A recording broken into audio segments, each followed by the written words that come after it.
staying ahead in a chaotic competitive business world is all about being ready today for the challenges, changes of tomorrow. I'm Untitled Chapter and welcome to your weekend's most profitable 60 minutes. This is BISNOMICS. Today, we are in conversation with an exceptional personality, someone who wears many hats, someone who is having his experience spread across a plethora of diversified fields, who is none other than Professor Rohan Samarajiva. And we will be talking with him regarding the future of work, what role technology will play, and most importantly, what can we expect under a digital Sri Lanka. Professor Rohan, welcome to BISNOMICS. Absolute pleasure to have you. Happy to be here. Professor, let's start with trying to understand some of these emerging technologies, because we hear so many buzzwords, we hear so many different technologies. Now you, as the chairman of LIRNEasia, your organization, I believe you work with some of these technologies on a very regular basis. Tell us, what kind of emerging technologies are we looking at which will be game changers into the future? What if I tell you it's likely to be in the energy? Energy. Everybody expects me to say the answer would be in information communication technology, digital technologies. Sure, I mean, they'll make a difference, but I think the game changer is going to be energy. Okay. Batteries, fusion, that kind of stuff. Cheap, ubiquitous energy is critical to everything that we want to do. And a lot of the time, I think most people would see, suddenly somebody says, I can't be on, I got dropped from this call, not for any other reason but the electricity board decided to do a power cut in the area. So you see how foundational energy is. If you solve the energy problem, particularly the battery problem, which will then help us to use solar and wind much more efficiently, then I think the whole game with regard to the kind of technologies that we are interested in will change. With regard to what people glorify as artificial intelligence, what we are really doing is machine learning, deep learning most probably, general purpose, general AI. There are 2 or 3 companies doing it, but nobody has got real applications for it here. I know one of my guys has been writing poetry using that stuff. But interesting perspectives. Yeah. So he trains it to write poetry because there's datafied some Chinese poetry that it writes. But I think there'll be applications. You must remember there'll be incremental changes. People made the breakthroughs, and now it'll be a lot of incremental improvements over time.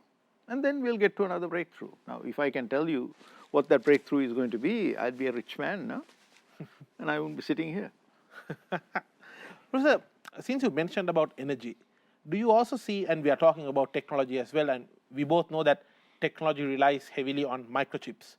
And any comments regarding the current global microchip bottleneck we see? Well, that is a serious question because you see, unlike in the old days, microchips are not in computers only. So car production is being halted. Correct. Tesla has cut down their forecast and Absolutely. their supply by millions. Absolutely. So I think the way in the future is that computing will be everywhere and microchips will be everywhere, which is another reason why I keep coming back to energy. Because you see, one of the things that we started to think about in terms of soon after the tsunami, I had some friends of mine from Cisco down here to help with the post-tsunami thinking. And one of the things was, can we just have enormous numbers of sensors around the country where we'd be measuring information on data, on water levels, on sea levels, on all kinds of things. Because today that is a scarcity. Now if we flip it and say that is ubiquitous, that is to be taken for granted, then we shift our efforts to processing the data that's coming in, which is what AI is about, right? Correct. So if we can have that, now can you imagine actually like throwing sensors around?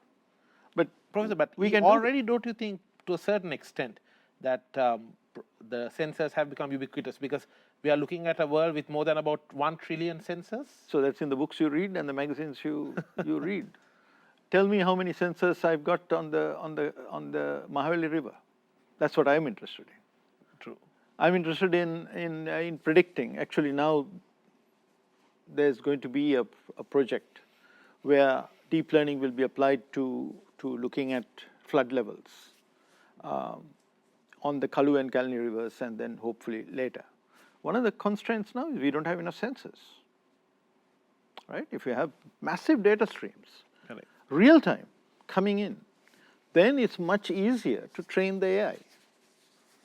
To do deep learning, you have to have lots and lots of data. I suppose students from the Postgraduate Institute of Medicine,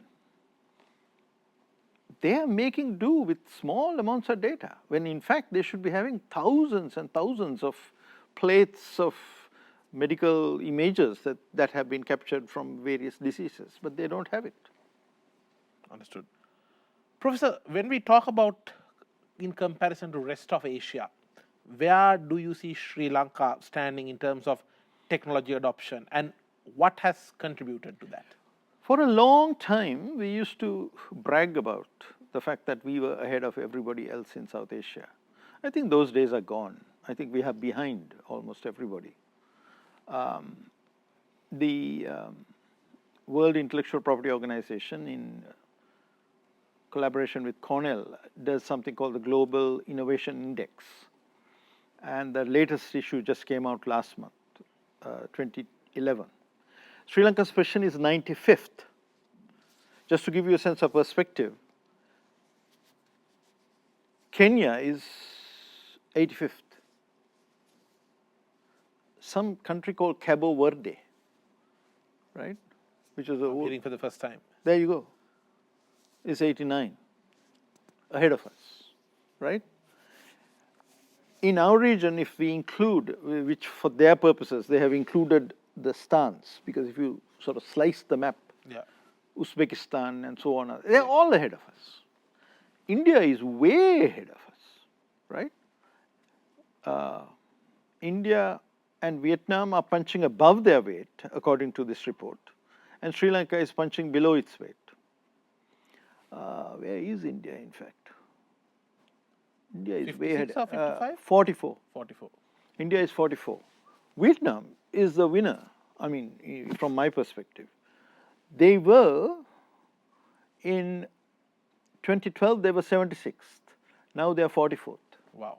right? So we could discuss this. These are all indicative things. You know, there's no, this is not carved in stone. This is not gospel. These things should be looked at as a beginning point for discussion, not as an end point. So I'd be happy to unpack and criticize these indices. A few thoughts from your side as to why we have ended up, so low. I'll tell you, well, one critical thing is that we are xenophobic. We don't like people coming and working here. Knowledge is transferred primarily in cutting edge fields. There's tacit transfer of knowledge. That is, Unstructured you don't human know what you have picked up, but you know because you have worked with somebody in a team. You have picked it up. Correct. You have absorbed it. That is the most important kind of knowledge. And because of our resistance to foreigners, every time we see foreigners coming here, see a zero-sum game, right? That we are losing out. We're absolutely losing out. We should allow people to come here, give them work permits for fixed durations, but allow more people to come and participate in our teams. The same way that we go and we work in other countries, in multinational teams. But in Sri Lanka, we don't really allow that. I mean, the BOI companies somehow pull it off. They go to the BOI, they jump through all the hoops and get the work permits. But xenophobia is a great tragedy. You take any of the plans that the government of Singapore has made for their future, for becoming a knowledge-centric society. Always they'll talk about how they're going to attract the best in the world. And we now have a situation where even if you open the doors, our companies are, well, with a few exceptions, will not be able to pay the salaries to attract people to come and work here. Colombo is not that attractive a place. I mean, if you've got little kids, where do you take them? right? How many times are you going to take them to golf-face? That's about all you got. Where are the theme parks? Where are the amusement centers? Right? So we live in this little pond and we think, wow, everything is wonderful. But occasionally somebody's got to come and throw some cold water on people and say, it ain't as wonderful as you think. Professor, now data is one of your fortes, and as you were mentioning earlier as well about the importance of having good quality data to do all this research work and to do all these testing of the technological solutions. How well do you think Sri Lankan enterprises are using the data available to them? Because some of the World Bank and Asian Development Bank reports are saying that even worldwide, company leaders are only using about 14 to 15% of the data that is actually available for them. And do you see a similar situation in Sri Lanka? I'm someone who's spent all his life, contrary to what people think, not in the private sector, but in the government sector. I'm a government guy. Even when I was teaching in the United States, I was teaching in a state university, right? So I'll begin with the organizations I'm most familiar with. The government doesn't use data, period. We are terrible. The government is sitting on enormous amounts of data, but they are not datafied. They are not searchable, and even if it is searchable, they won't let you have them. Because So, the for example, truth will come out? no. I mean, you take one example. Inside, I mean, one of the more interesting examples of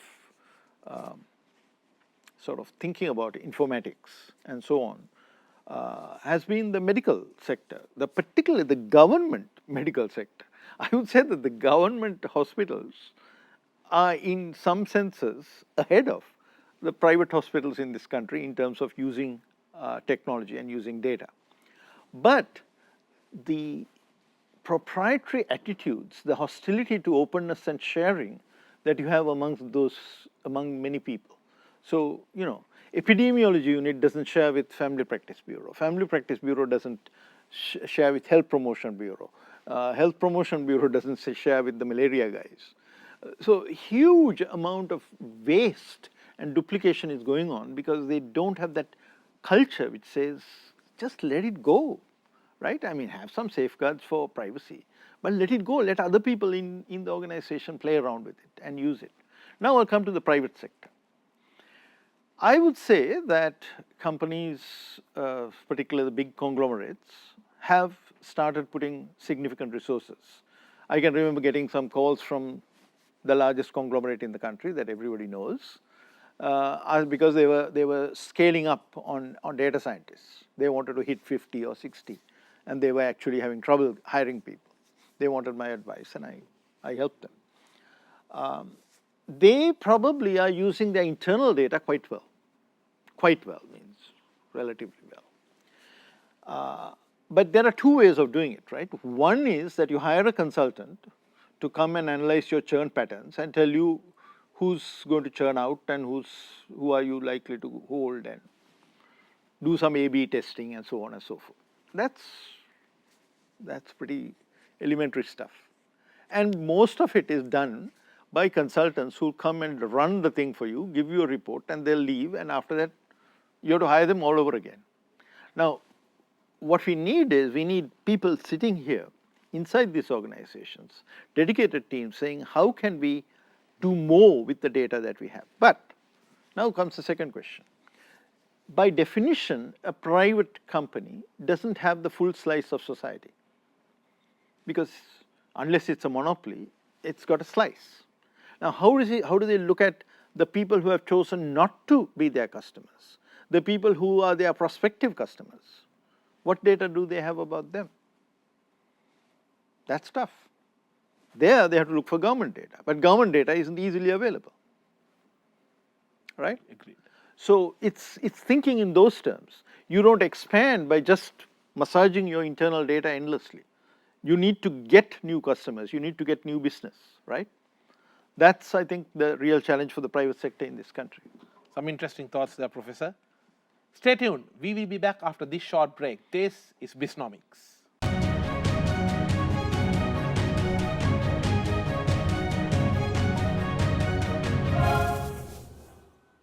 Welcome back to BISNOMICS, your weekend's most profitable 60 minutes. We are in conversation with Professor Rohan Samarajiva regarding a plethora of topics, especially involving technology and even the future of work and digital policy.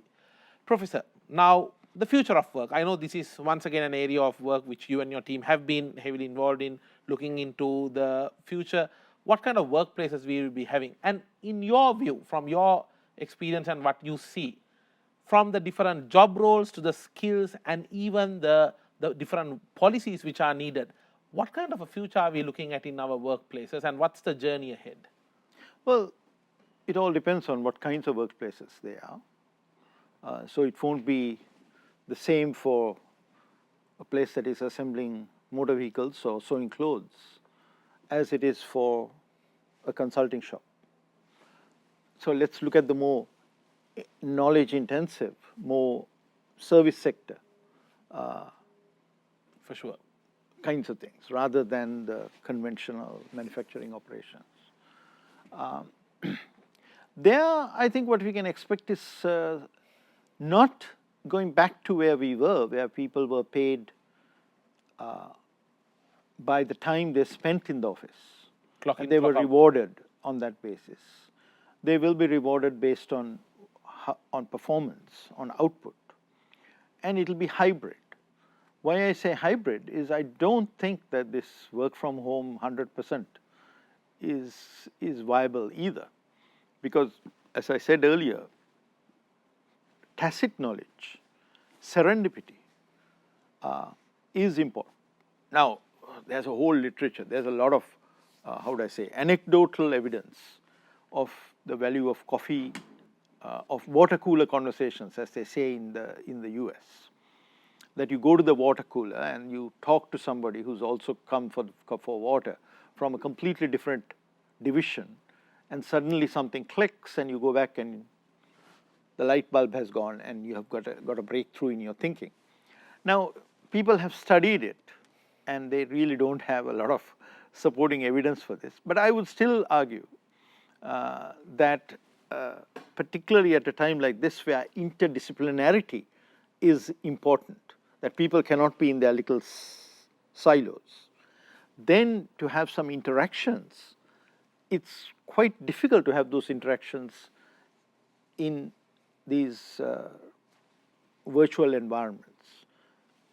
Virtual environments are really good for certain things, right? But for certain other things, you need to have that old school face-to-face interaction. Yeah. So it'll be hybrid. But what I'm optimistic about, and some things that we are already working on, is that so when I set up the research organization that I head back in 2004, we said we look forward to a day when working from Bhutan will be no different from working from the office.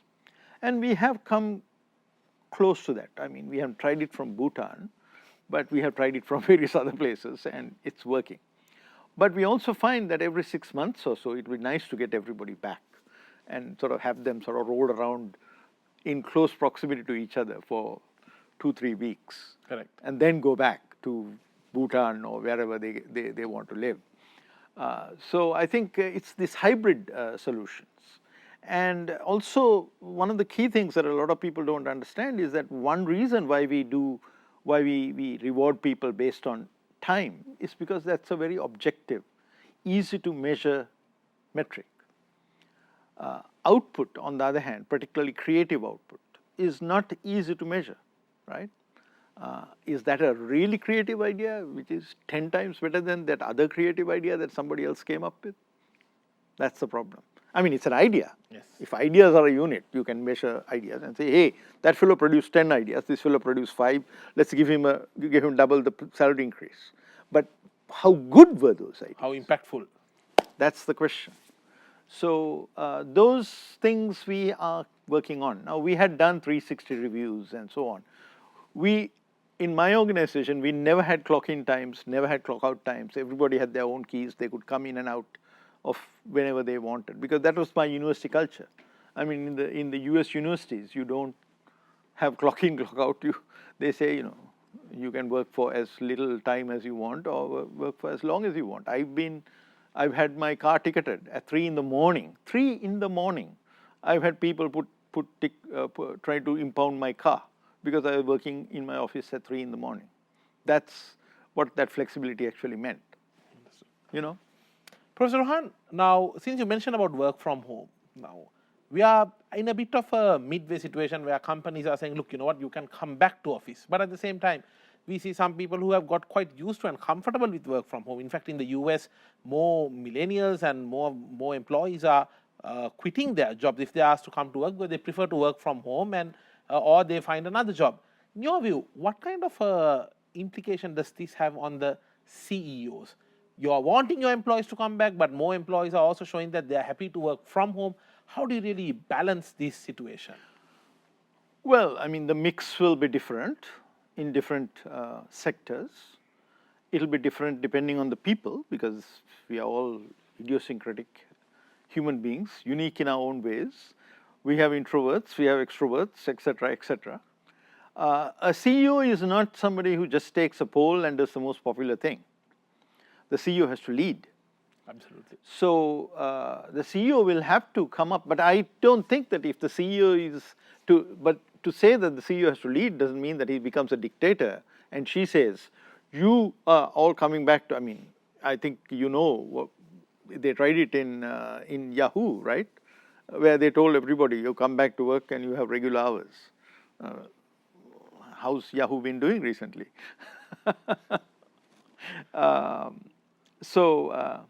It'll have to be hybrids, that is, you'll have to go to some extent with the views of the staff and what works.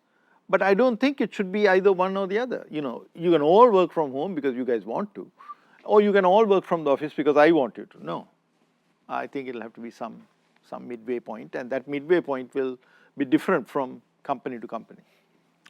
Professor, as you said, you do work with the younger generation of this country, those who are passing out from the university. You see what they can do, what they can't do. To build more ICT capacity to the Sri Lankan talent, what policy changes and what system changes do we need? Because I still have my doubts whether the ICT education we are giving to our children at a school level is acceptable or not. We shouldn't give ICT education at the school level. We shouldn't? No. Interesting thought there. Please enlighten us. One of the biggest problems that we are doing in schools is that we are just dumping more and more things into the curriculum. I was a university administrator in addition to being a faculty member. I ran a 200% graduate studies program and so on. When we do curricular revisions, my colleagues say, can you include this, can you include that? And I always ask them, okay, I can include that. What do you want me to take out? Because you see, if you keep cramming more and more things in and you don't take anything out, you're going to have a mess, right? There's only so much the human brain can handle. So in Sri Lanka, we have been cramming more and more things into school education. ICTs, I think, I mean, do you really need, I know that they are teaching students in ICT what a file is, what a bit is, and what's the difference between a bit and a byte. Since when have you last used this information? And on your phone, which is what most people do their work in, and I'm trying to get people to think with apps, do mobile first apps, designed for the mobile, designed for the smartphone, that will also work on desktops, but not the other way around, right? Don't give me PDFs on mobile phones, right? Scroll this way and scroll that way to read that. So if that is the case, where are files in these things? Where do we need to use that? Yeah, that whole paradigm is not present when you're designing for mobile phones, right? So what we need is more tacit stuff, more over the shoulder stuff.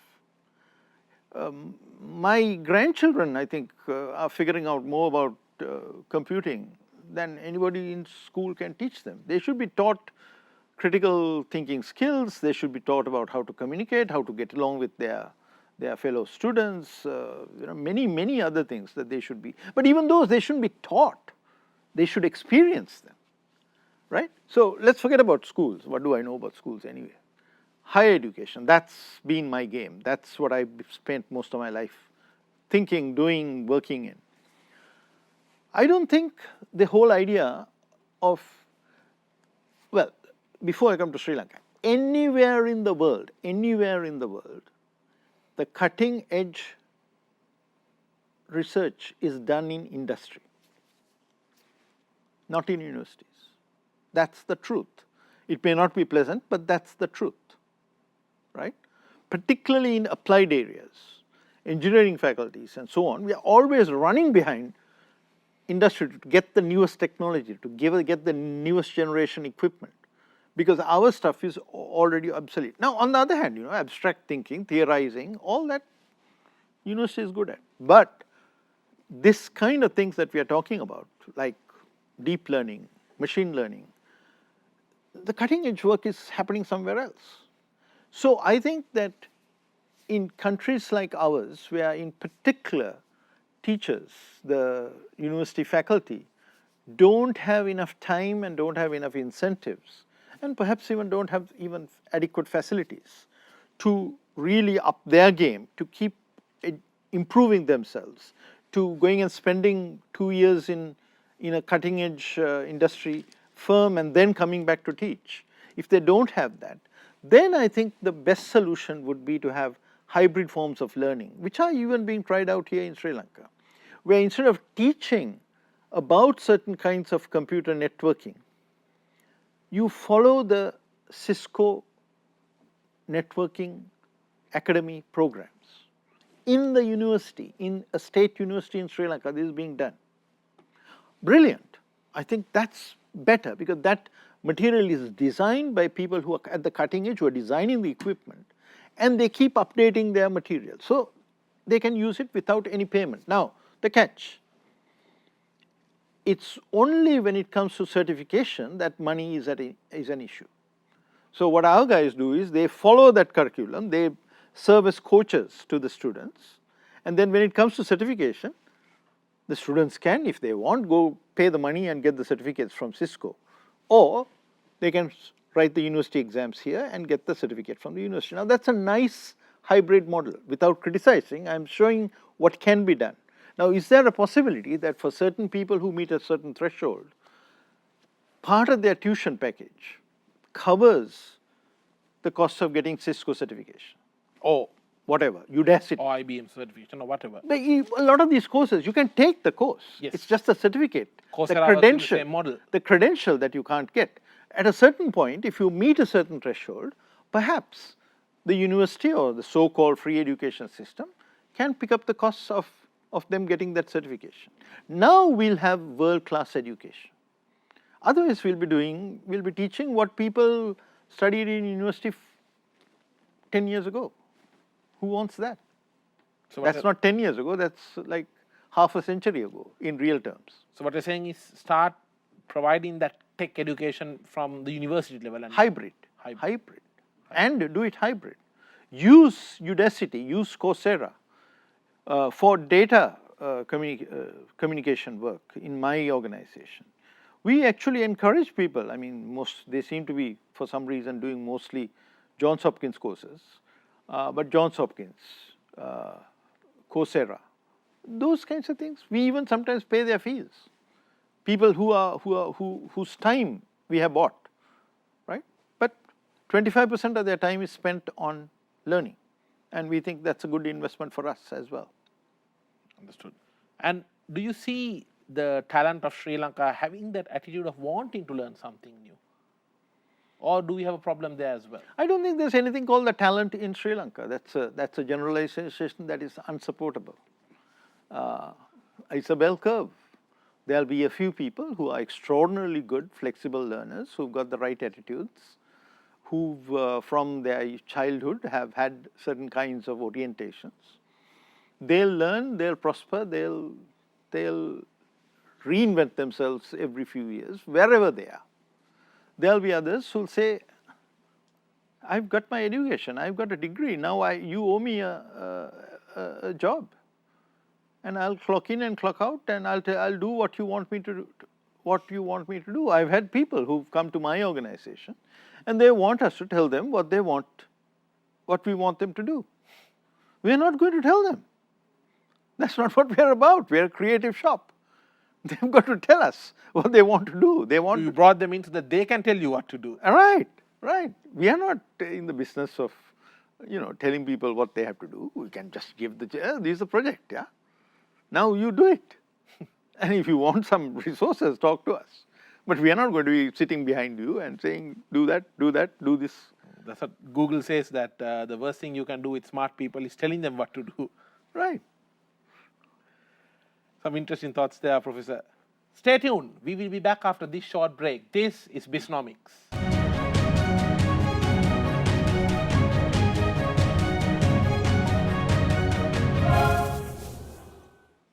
Welcome back to BISNOMICS, your weekend's most profitable 60 minutes. We are in conversation with Professor Rohan Samarajiva.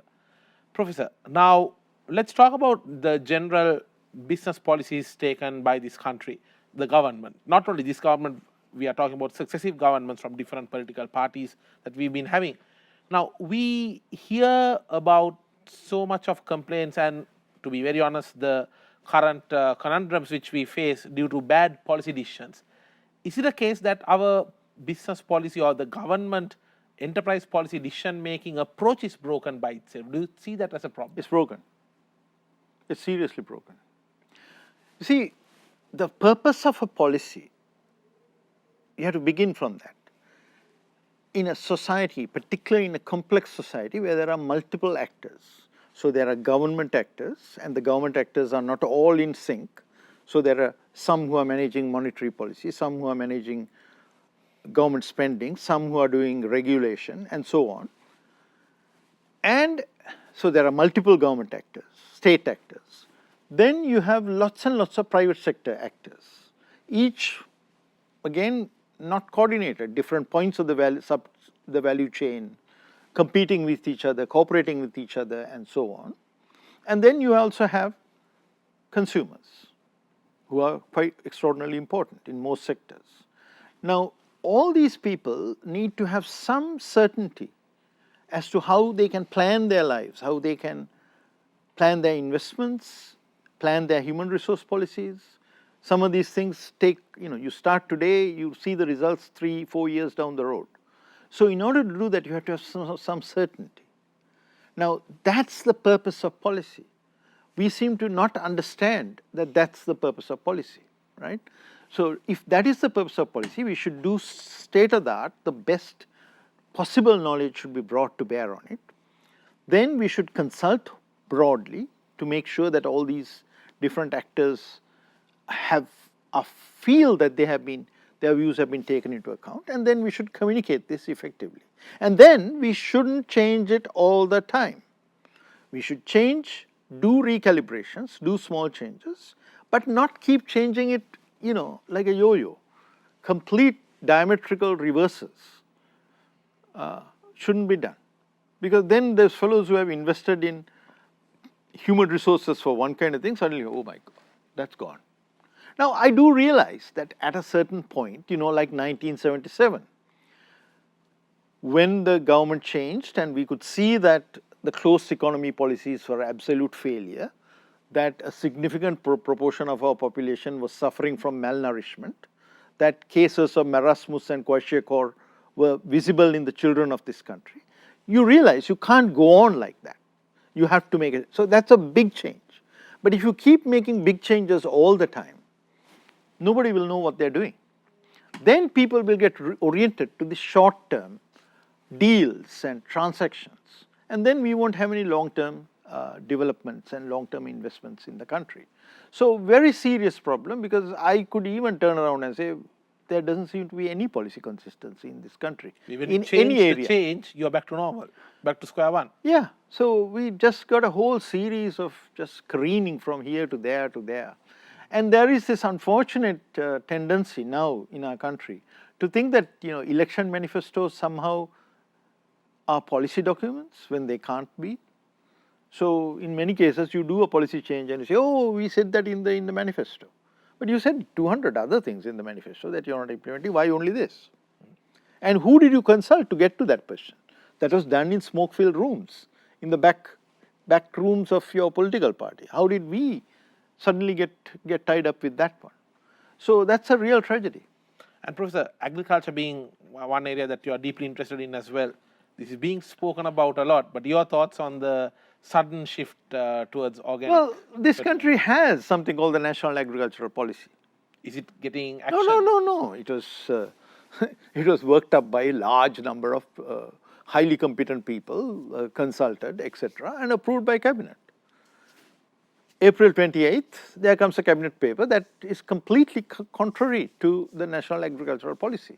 So that means that on April 28th of 2021, we threw out the National Agriculture Policy and we said we are going to do something based on election manifesto. And I checked the election manifesto, even that doesn't say they are going to have a sort of immediate organic fertilizer conversion. And this is an overnight drastic shift. So these are tragic. And now, the government is beginning to reverse itself on tea, on this, on that. But that leads to further uncertainty. That's not being flexible, that's just being stupid. I like your bluntness, Professor. Now, let's also talk about this issue of the lack of female participation in our workforce, because most of our university graduates are females, but when it comes to the workforce, to what extent they get a chance to participate has become a massive problem. Do you agree with that?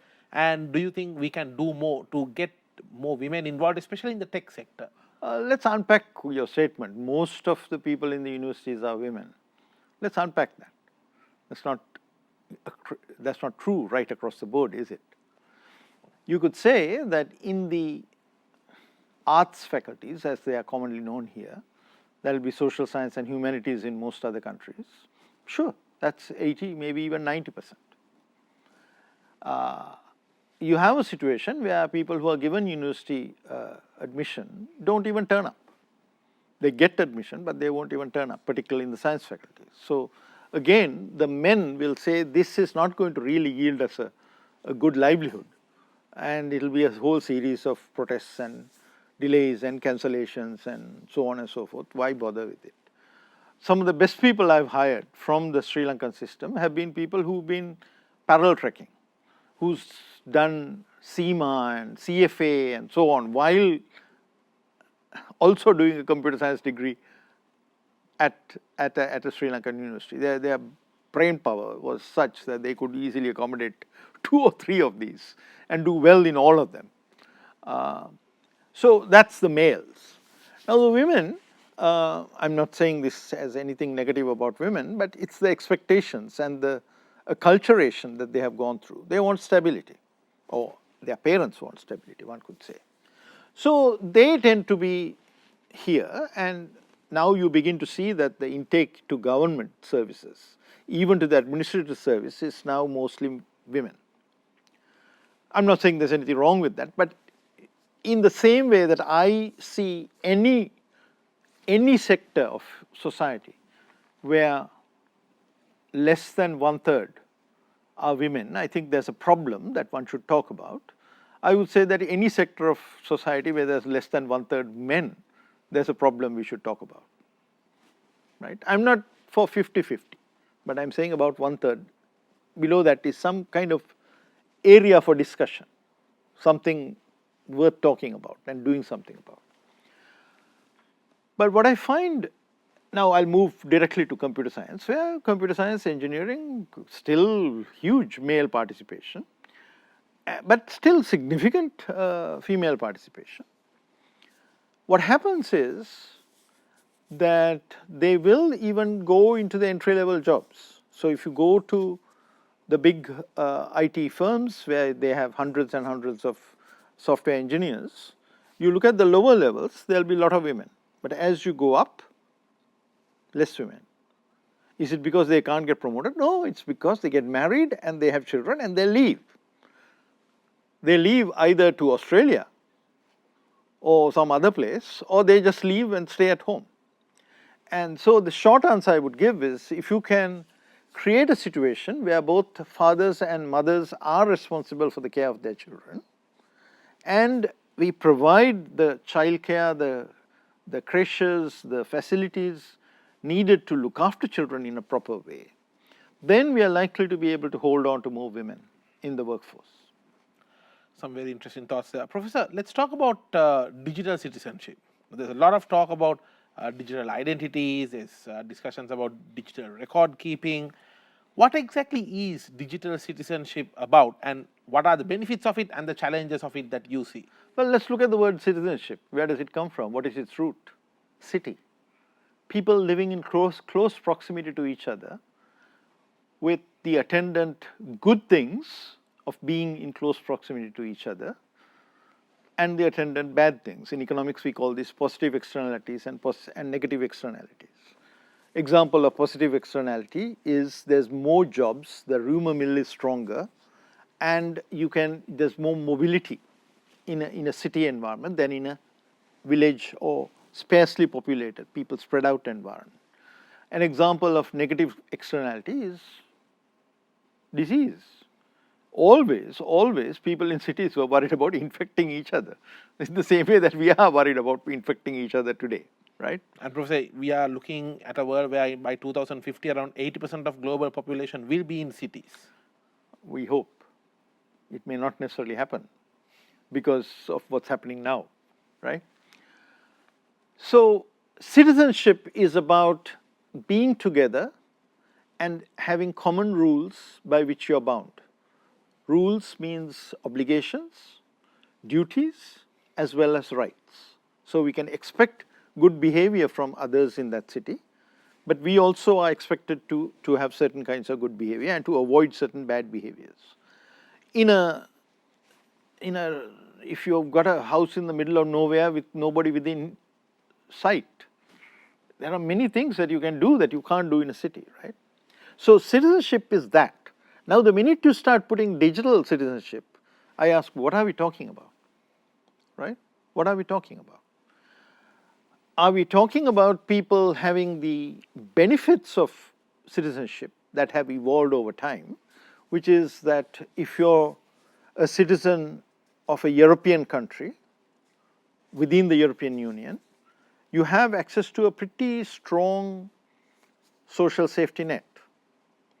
But you also have to pay about close to 50% of your income in taxes. I worked in the Netherlands and I did, right? I paid and I didn't actually get all the benefits because I wasn't planning to stay there for too long, right? Yeah. So, but I paid about 40-50% of my salary directly went for taxes. So those are what citizenship means. Now suddenly you take somebody out of this proximity and put them far away and say, you have all the rights of the people who are here, right? Who's got skin in the game. Yeah. If, for example, I deeply care about treating our expatriate workers fairly.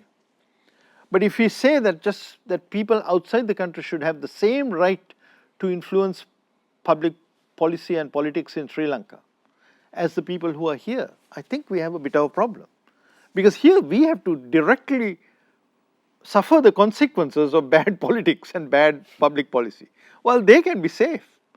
They can tell us to be racist and harm our fellow human beings and do all kinds of things sitting in Canada, right? But here, we are here. We have to live with the consequences of our actions. So, and you're also talking about some of these citizens who are living abroad but trying to set the direction for Sri Lanka through WhatsApp. Absolutely. Giving their comments on WhatsApp groups. So, India is very interesting in the way it conceptualizes citizenship. It thinks of citizenship as being about being in India. But it says, there's millions and millions of Indians outside. And says, well, we'll recognize you as non-resident Indians. We'll give you a stamp on your passport which says, you can come in and out as you please, you can do all kinds of things, you can own land, you can do various things. But can you run for political office? No. Can you do this? No. You can do all these other things. That's a way of conceptualizing sort of a gradation, degrees of citizenship, so to speak. Now digital, I suppose you're talking about Estonia. Is that what you're talking about? Yeah, they have adopted it to a large extent. I think it's all gimmicks mostly. Most of that stuff is gimmicks. I mean, yeah, but digital nomads, for example, would mean that, I mean, that working from home taken to the extreme would mean that you can just work anywhere, right? So people can be working anywhere and yet having a company in Estonia. That's something Estonia seems to be going for.